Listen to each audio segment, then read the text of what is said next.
Всем привет! Меня зовут Анастасия, рада вас видеть на своем канале. Сегодня мы всей семьей пойдем в гости к моей очень хорошей знакомой. Ее зовут Виктория, она сама россиянка, живет более 10 лет в Турции. Она художник-дизайнер, работает онлайн по всему миру. Жила она, в частности, в Анталии, в Фетхие, а последние годы она уже живет в Измире, у нас рядом по соседству в нашей провинции. Смотрите это видео до конца, потому что в конце видео у нас будет мини-вечеринка. Чем отличается Анталия от Измира? Какая бывает разница? Сегодня Виктория нам расскажет, чем отличается жизнь в Анталии и в Измире. Привет!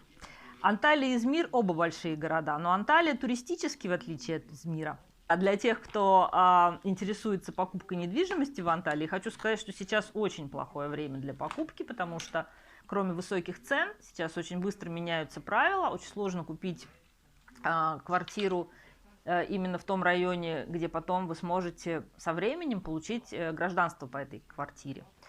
Поэтому я бы лично не советовала сейчас. А что-то говорят, сейчас там 200 или 400 тысяч долларов. Да, повысили, но это повысили порог входной для тех, кто получает сразу гражданство на основе инвестиций. То ли 600 сделали, очень большой порог 600 сделали. 600 тысяч долларов, короче, надо заплатить, чтобы тебе дали гражданство. Вот, и да, это но говорят, что этот закон хотят сейчас запретить. Типа, что за безобразие, чтобы иностранцы покупали здесь землю в Турции.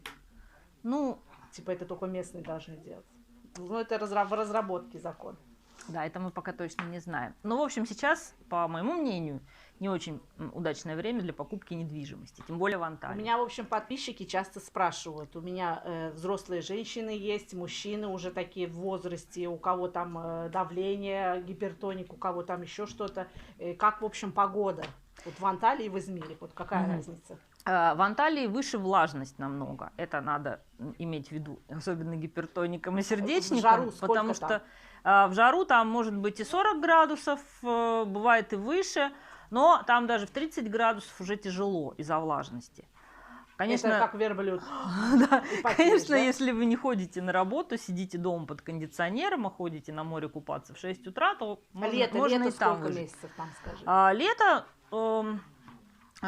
можно уже купаться, начиная с апреля люди купаются уже. И до декабря. Да? Бывает, что и до декабря. Вот сейчас вот был декабрь теплый, купались люди, дольше купальный сезон, чем в Измире. В Измире Эгейское море, в Анталии Средиземное море теплее. Там, наверное, море, да. Да, подходит, да. В Измире как тебе?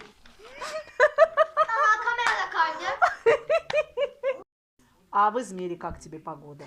В Измире мне больше нравится, особенно летом, потому что влажность не такая высокая, но зимой очень ветрено и холодно. Но зимой в Турции мало где комфортно, это только если дом с газом. Это сегодня как раз у нас погода. Сегодня у нас ветер. Ты так это. Да, ветер. Спасибо тебе. Да, ветер сегодня очень сильный и холодно. Самый главный вопрос. Меня спрашивают, мужчины отличаются в Измире и в Анталии? Сами турки местные. Отличаются мужчины очень сильно. Почему? Потому что Анталия, как я уже сказала, это туристический регион. И мужчины туда приезжают со всех сторон, с разных мест Турции. И из деревень, и это всюду. Это очень, да, из провинции, и это очень важно. На легкую наживу. Да, это очень важно, из какой семьи, из какого региона турок. Даже если он проработал в Анталии там много лет, у него, может быть, уже и должность хорошая, но если он с востока Турции, и у него семья традиционная, то как бы это одни традиции. Ну и плюс, да, они больше шансов встретить мужчин, настроенных на легкую, настроенных на легкую добычу, в отличие от мужчин из мира. Здесь здесь мужчины более интеллигентные, более образованные, и даже внешность другая. Здесь более красивые мужчины. Ух ты, я не знала. Да, это правда. Говорят, что измирские девчонки все нумара, а мужчины не знала. Я больше как-то вот на мужчин внимание обращаю. Расскажи, как отношение к русскоязычным, вот к нам, к иностранцам в Анталии и в Измире? Чувствуешь на себе, например? Отношения в последнее время, прям скажем, не очень. Камеру не трогай. Это вообще тема отдельная, не для одного эфира, возможно. Но важно то, что в Анталии сейчас в последнее время очень много приехало русскоговорящих людей. И поэтому там проще, даже уже в магазинах, везде работники магазинов разговаривают на русском, и нет проблем. А в Измире такого нет, конечно. Еще тебя перебью. Говорят, что в последнее время в Анталии очень изменилось отношение к русскоязычным Да. местных. Да, во-первых, цены для нас задирают очень сильно. И обслуживание, вот вообще сервис стал хуже гораздо. Отношение, ну, как бы, да, это же часть отношений, сервис, да, к нам, он ухудшился, на мой взгляд. То есть стало за большие деньги худшее качество. Да. Ну, можно в так Измире сказать, как да. тебе отношения? Ну, в Измире немножко лучше, но здесь большой город, он не ориентированный на туристов вообще. А вот ты по-русски хочешь разговаривать, тебе легче или нужно язык знать здесь? Нет, здесь нужно знать язык. Вообще нужно знать язык, но везде, кроме Анталии, это особенно важно. Знать язык. Еще у меня частый вопрос задают по поводу Фетхие. Город. Да. Или город, это провинция? Город. Нет, это город в провинции Муга. Я там не прожила. Еще? Я там прожила 2 года. Очень хороший небольшой городок среди гор. Очень красивая природа, очень много достопримечательностей. Но в последнее время, опять же, из-за большого наплыва последние 2 года русскоговорящих граждан, опять это стало, да, местные жители, кто давно прожил, они сами уже так в шутку говорят, стало как в Кемере. А Кемер, как известно, это общероссийская здравница всегда была. Но там в Кемере говорят, что самый дешевый отдых и все остальное там. Ну, Кемере, раньше еще в Алании был вообще дешевый тоже. Но Кемер, он считался, да, таким не очень дорогим курортом, и всегда туда с удовольствием ехало очень много русскоговорящих отдыхать. Тогда как Фетхие, это всегда был излюбленное место отдыха англичан. Уже, я не знаю, лет 25 назад они открыли для себя Фетхие, и с тех пор это их излюбленное место жительства. Многие покупают там дома, квартиры, живут постоянно, либо приезжают там на полгода, на несколько месяцев. Раньше русских было там вообще не встретить. Еще буквально 5 лет назад я ехала, например, из Анталии в Фетхие, и в автобусе была одна русская. Природа. Сейчас уже, да, природа. Ой, в смысле, в Измире или в Анталии? Ну, по-разному, разная природа, разная, да, природа разная немножко. По мне так и там красиво. Ой, Турция, мне кажется, вообще... Да, Турция вся красивая, очень красиво, очень много исторических всяких мест, и природа красивая, везде, в каждом регионе есть свои прелести. Тебе где больше нравится?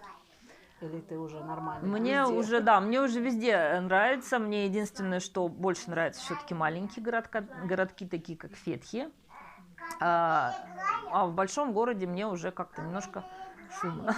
Чем старше, тем уже я сама живу в провинции, и меня сейчас загнать в центр Измира, это уже все, это не мое. Я приезжаю туда, у меня голова кипит, мигрень. Это тяжело, да, это тяжело. Уже не хочется. Я нажилась тоже в большом городе, и в России, в Анталии жила, и, в общем, нет, уже хочется поближе к природе. Спасибо тебе, Виктория, за то, что ты поотвечала нам на вопросы, которые мне подписчики задают. А сейчас мы пойдем к Виктории в гости, она нас пригласила. Это у нас домашнее вино, которое я делаю сама. И вот такой наш скромный столик. Праздники в этом году мы не отмечали никакие. Вы знаете, что у меня умерла бабушка. А это мы решили скромненько посидеть. Рядышком у нас здесь море, воздух потрясающий идет. Это у нас жареные сардины на двухсторонней сковородке. Очень классная, кстати, очень удобная. Это муж Виктории, он тоже турок, решил нас порадовать этой рыбкой.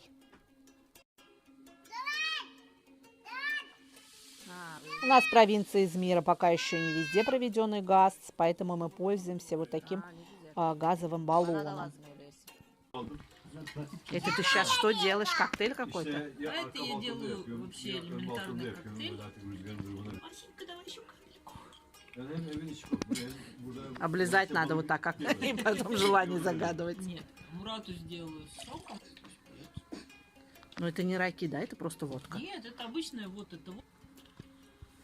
А ты с газировочкой. Я вот и невкусный. Мне нравится. Не сладкий он? Нет, вообще не сладкий. Ничего себе. Он такой немножко горьковатый. А это наш скромненький стол Советского Союза по традиции. И, конечно же, как без селедкой под шубой. Я просто фотки делаю, снимаю. Красотища. И это у нас уютненький, тепленький зал с такими красивыми нарядами, гирляндами.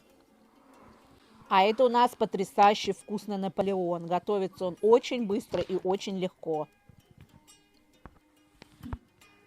Ты нам когда этот Наполеон рецепт нам дашь? Хорошо, давай будем делать. Выберем день. С Новым годом, Сделаем. тетя Вика. С Новым годом! Güzelce desene. Nasıl diyeceğim güzelce? Duygulu böyle. Sıvım koydum. Buldum. Elini salla bari. Sıvım koydum. Teşekkür ederim. И если вам было интересно видео с Викторией, пишите комментарии, и мы еще обязательно снимем с Викторией для вас интересное видео. Пока!